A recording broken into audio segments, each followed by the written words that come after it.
আসসালামু আলাইকুম রহমতুল্লাহি বারাকাতু। আজকে আমরা চলে আসলাম গোল্ডেন প্যালেস বুফেট। এটা সম্পূর্ণ হালাল চাইনিজ চাইনিজ বুফেট। এই যে দেখুন, open hour 11 AM to 9:30 PM। So এটা বলে রাখি, এটা লোকেটেড হচ্ছে লিবোনিয়া মিশিগান, ডিয়ারবন থেকে একটু একটু দূরে। সো ওদের কিন্তু অনেক ভ্যারাইটিস ছিল, বাট বলবো যে নিউ ইয়র্কের মতো আমরা যেটাতে যাই, নিউ জার্সির মতো তেমন অনেক অপশন ছিল না, বাট তারপরও somehow it was really good. They had lot of different kind of foods, Chinese food. এই যে দেখুন, একে করে সব কিছু দেখানোর চেষ্টা করতেছি আপনাদেরকে। সো যারা এই ডিয়ারবন, লিবোনিয়া, ডেট্রয়েট এই আশেপাশে থাকেন, বিশেষ করে যারা মিশিগানে থাকেন, তারা চলে আসতে পারেন এখানে। প্রাইসও কিন্তু খারাপ ছিল না, বলতে গেলে ইটস এ রিজনেবল প্রাইস। অ্যাডাল্টের জন্য ছিল $26.88, আর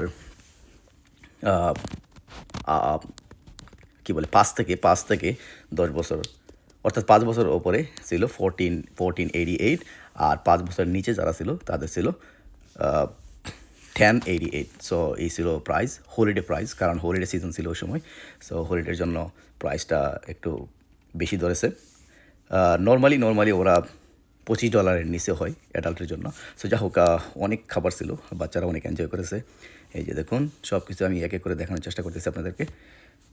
হালাল Chinese buffet in Livonia, Michigan. Look at this, অনেক ধরনের ডেজার্ট ছিল। এই যে ভেরি নাইস। অবভিয়াসলি আইসক্রিমও ছিল, আইসক্রিম। এই যে দেখুন, কেকগুলো, ফ্রুটস, ভেরি নাইস। বাচ্চারা অনেক এনজয় করেছে। সো আমরাও অ্যারাবিক খাবার খাইতে ভাবলাম যে আমরা আজকে চাইনিজ খাবো। সো চাইনিজ আমরা খুঁজে বের করে চলে আসলাম এখানে। সো আর আরেকটা জিনিস বলে রাখি, এটা হচ্ছে আপনার বুফে টাইম হচ্ছে ম্যাক্সিমাম 2 আওয়ার্স। সো চলে আসতে পারেন এখানে। তো একটা জিনিস আমি বলবো, নিউ ইয়র্ক থেকে কিন্তু অনেক গুণে প্রাইস কিন্তু ভালো। সো আপনারা ট্রাই করে দেখতে পারেন হালাল ফুড। এই যে দেখুন, আপনাদের সুবিধার্থে আমি প্রাইসটা দিয়ে দিলাম এখানে। সো প্রাইজের সাথে সাথে এখানে কিন্তু অ্যাড্রেসটাও কিন্তু দেওয়া আছে। সো আপনারা আপনাদের সুবিধার্থে আপনারা অ্যাড্রেসটা দেখে আপনারা চলে আসতে পারবেন এখানে। আর আরেকটা জিনিস বলে রাখি, যারা সুশি পছন্দ করেন, সুশি কিন্তু এখানে আছে। Very nice.